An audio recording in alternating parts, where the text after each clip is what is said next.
मौजूदगी में भी साली अपनी बहनोई के साथ, अपने जीजा के साथ खाना नहीं खा सकती है, उसके सामने चेहरा नहीं खोल सकती है। जब शरीयत साली को बीवी की मौजूदगी में भी न शौहर के साथ यानी जीजा के साथ न खाना खाने की इजाजत दे रही है, जब खाना खाने की इजाजत नहीं दे रही है तो बाइक पर स्कूल छोड़ने की इजाजत कैसे दे सकती है, बाइक पर मार्केट घुमाने की इजाजत कैसे दे सकती है?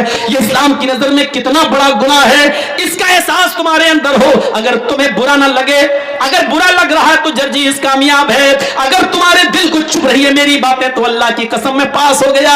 अगर मेरी बातें तुम्हें खटक रही हैं तो अल्लाह की कसम में अपनी तकरीर में कामयाब हो गया। अगर मेरी बातें तुम्हें बुरी लग रही हैं तो अल्लाह की कसम में अब कामयाब हो गया।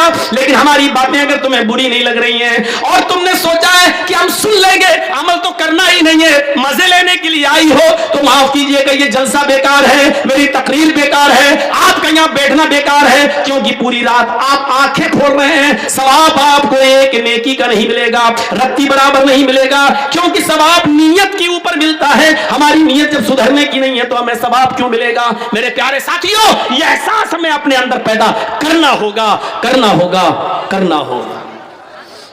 जिस तरीके से साली बहनोई के साथ खाना नहीं खा सकती है बहन की मौजूदगी में, उसी तरीके से आपका छोटा भाई भी आपके दस्तरखान पर आपकी मौजूदगी में भाभी के साथ खाना नहीं खा सकता। चाहे कितना कहाओ, बेटा भाभी है तुम्हारी, चलो बैठ जाओ, हम भी खाना है, चलो भाभी।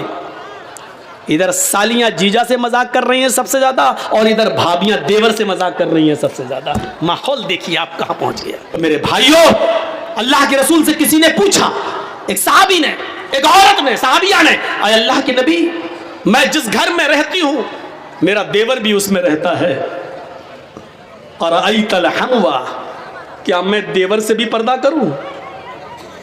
अब सुनो नबी ने जवाब क्या दिया, और अईतल हमवा, क्या मैं देवर से भी पर्दा करूं? तो अल्लाह के नबी ने फरमाया, देवर से? देवर से पूछ रही हो? छोटे भाई की बीवी, यानी छोटे भाई, शौहर के छोटे भाई से ना? क्या? हाँ। तो अल्लाह के नबी ने क्या कहा, हमउल मौत, अरे वो तो मौत है। और नबी ने क्या जवाब दिया, तुम ये पूछ रही हो क्या देवर से भी पर्दा करूं? हाँ हाँ, वो तो मौत है। मौत का मतलब समझ रहे हो? देवर तो मौत है भाभी के लिए।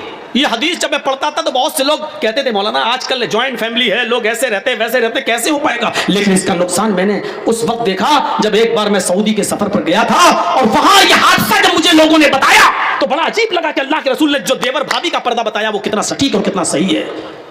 वहां एक अजीब किस्सा सुनने में आया मेरे जद्दा गांव कि जद्दा में भोपाल का एक आदमी टैक्सी ड्राइवर था। दोनों भाई वहां पर टैक्सी चलाते थे, एक भाई रात में, एक भाई दिन में।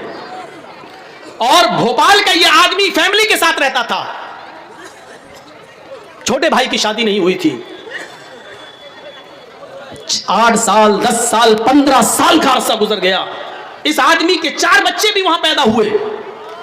एक मर्तबा ये शख्स किसी कस्टमर की तलाश में जद्दा में बैठा हुआ था अपनी टैक्सी पर कि एक औरत आती है, उसका पेट बड़ा था, उसके पेट में हमल था, बच्चा था, और आकर कहती है, एक्सक्यूज मी।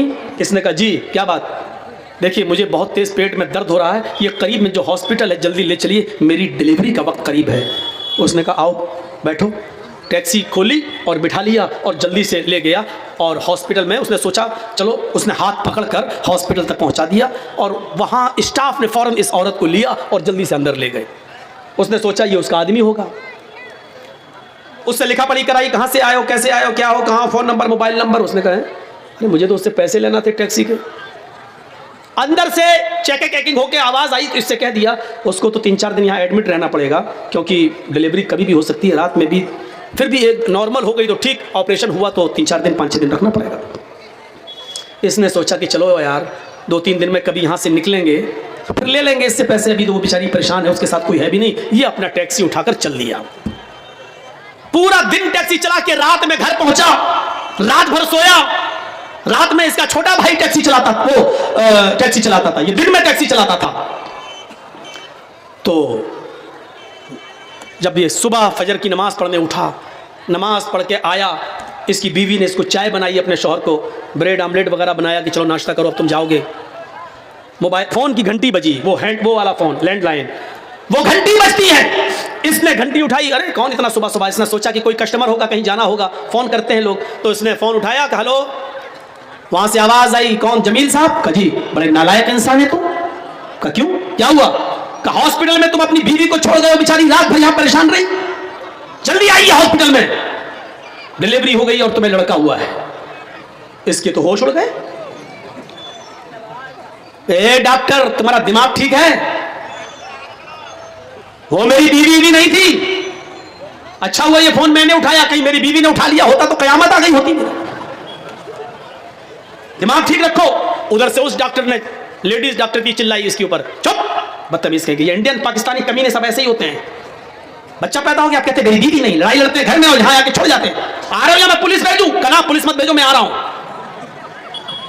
गया सीधे टैक्सी चलाता हुआ हॉस्पिटल में पहुंचा और जाकर, किस वार्ड में? तो फला कमरे में।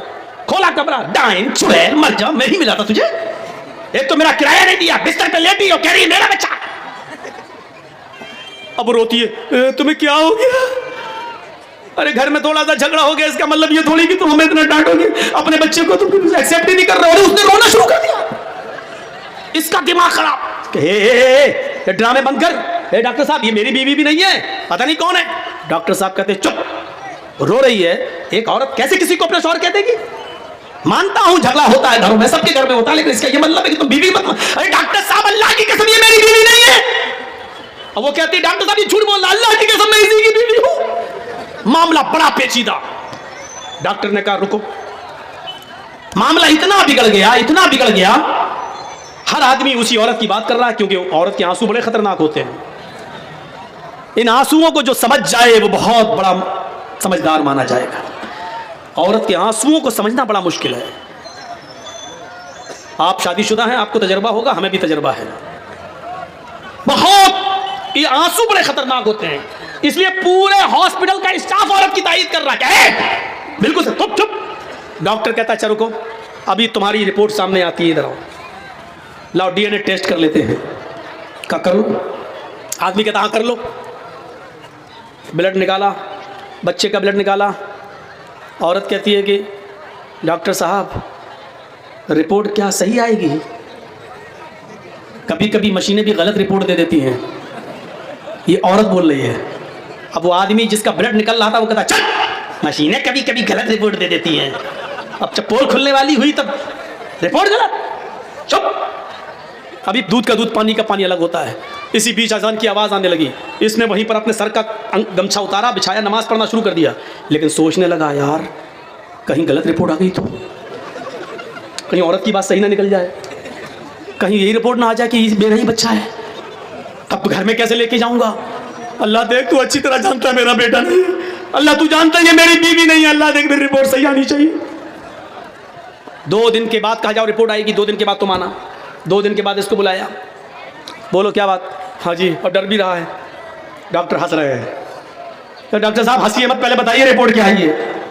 डॉक्टर साहब कहते हैं कि तुम सही कह रहे थे कि तुम्हारा बच्चा नहीं। ये औरत झूठ बोल रही है, तुम्हारा ब्लड इसके ब्लड से मैच ही नहीं खा रहा। औरत कहती देखिए डॉक्टर साहब, मैंने पहले ही कहा था कि रिपोर्ट गलत आएगी। अल्लाह की कसम यही मेरा पति है। आदमी कहता चुप, तेरी पोल खुल गई है, दूसरे का पाप मेरी गोद में डालना चाह रही है, भाग यहां से। डॉक्टर साहब मैं जाऊं? डॉक्टर साहब कहते हैं आप जाइए। उस औरत से कहा, ए बता कौन है तेरा हस्बैंड, नहीं तो अभी तुझे कत्ल की सजा होगी। यहां पर सऊदीया है, ये इंडिया नहीं है।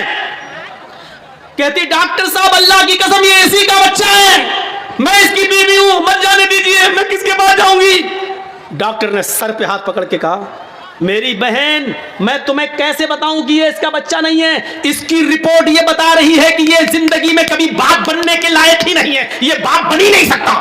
अब वो आदमी कहता क्या डॉक्टर, क्या कि हाँ तुम्हारी रिपोर्ट कह रही है तुम बाप बनने के लायक ही नहीं हो, तुम्हारे अंदर उतने स्पर्म नहीं है, तुम्हारे अंदर उतने शुक्राणु नहीं है, तुम बाप बन ही नहीं सकते हो, तुम्हारे शुक्राणु नील है, 0 है, तुम बाप नहीं बन सकते।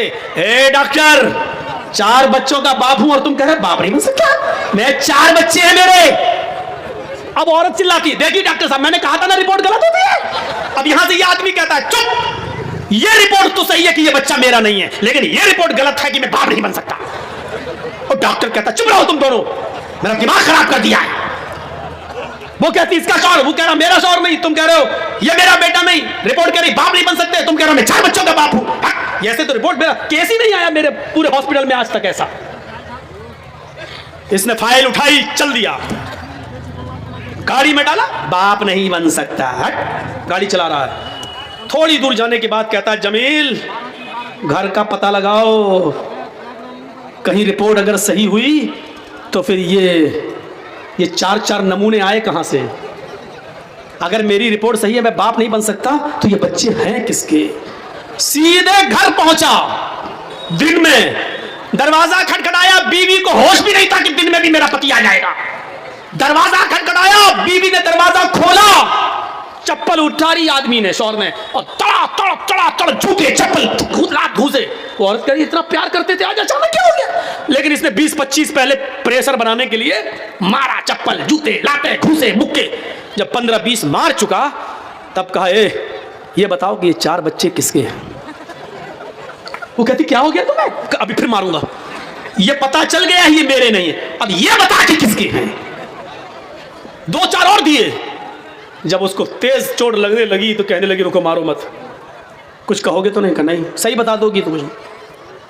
कहा कि ये 4 बच्चे आपके नहीं। फिर कहा देवर के। ये कैसे हुआ? कहा आप दिन में टैक्सी चलाते हैं ना, वो रात में चलाता है। मतलब आप दिन भर गायब रहते हैं, रात में सोते हैं, वो रात भर गायब रहता है, दिन में सोता है। घर तो एक ही है, जॉइंट फैमिली तो एक ही है। आपसे तो कुछ बच्चे हो नहीं रहे थे, मुझे घर में किलकारियां सुनने का शौक था बच्चा, और जब उससे दिल लग गया तो सारे बच्चे उसी के। उसने कहा यहाँ तो मैं तुम्हारा इंतकाम नहीं लूँगा, यहाँ अगर FIR करते हैं तो अभी तुम दोनों को कत्ल की सज़ा हो जाएगी। पासपोर्ट जल्दी से रिटर्न टिकट लिया और अपने भाई को और बीवी को लेकर भोपाल आया, और भोपाल आने के बाद मीटिंग बिठाई और सब लोगों से कहा कि जब ये बच्चे मेरे हैं ही नहीं तो मैं इनको क्यों पालता हूँ, क्यों रखता हूँ, और इन दोनों का जब चक्कर चल ही रहा है तो इंसानियत का तकाजा यह है कि मैं अपनी औरत को तलाक देता हूँ और इद्दत गुजार कर ये इसके साथ शादी कर ले, जब बच्चे इसी के हैं तो फिर ये इसके साथ रहे, और उसने अपनी बीवी को तलाक दे दी। ये वाकया जब सऊदीया की सरजमीन पर मैंने सुना, पैरों के नीचे से जमीन सरक गई। उसी दिन मेरी तकरीर हुई जद्दा में, सऊदी के अंदर जद्दा में, और इसी टॉपिक पर मैं बोला अलहम्दुल मौत। अल्लाह के नबी ने कहा तो देवर भाभी के लिए मौत है। कितना सही जुमला बोला था अल्लाह के रसूल ने। क्या अल्लाह के रसूल क्या मैं देवर से भी पर्दा करूं? फरमाया देवर तो मौत है भाभी के लिए, देवर तो मौत है भाभी के लिए। तो इसलिए मेरी बहनों, मैं तुम्हें गलत नहीं कह रहा हूं, लेकिन देवर से पर्दा है, साली को जीजा से पर्दा है, भाभी को देवर से पर्दा है, और इसमें कमी नहीं होनी चाहिए। शराफत का तकाजा यह है कि पर्दे पर अमल करिए। इस्लाम ने तुम्हें बहुत इज्जत दी है। अल्लाह की कसम, अगर तुम बीवी हो तो शौहर को हुक्म दिया जो खुद खाओ वो अपनी बीवी को खिलाओ। कितनी इज्जत है। जो खुद पहनो वो अपनी बीवी को पहनाओ। खबरदार अपनी बीवी के गाल पर कभी थप्पड़ मत मारो। तुमने अल्लाह का कलमा पढ़कर उनको अपने ऊपर हलाल करार किया है, इसलिए फइन्नकुम अखज़्तुमूहुन्न बिकलिमतिल्लाह, अल्लाह के कलमे के जरिए उनकी शर्मगाहें तुम्हारे ऊपर हलाल हुई हैं, इसलिए तुम अपनी बीवियों के साथ अच्छा सलूक करो। कितना बड़ा अल्लाह के रसूल सल्लल्लाहु अलैहि वसल्लम ने एक औरत को कितना बड़ा मकाम दिया है।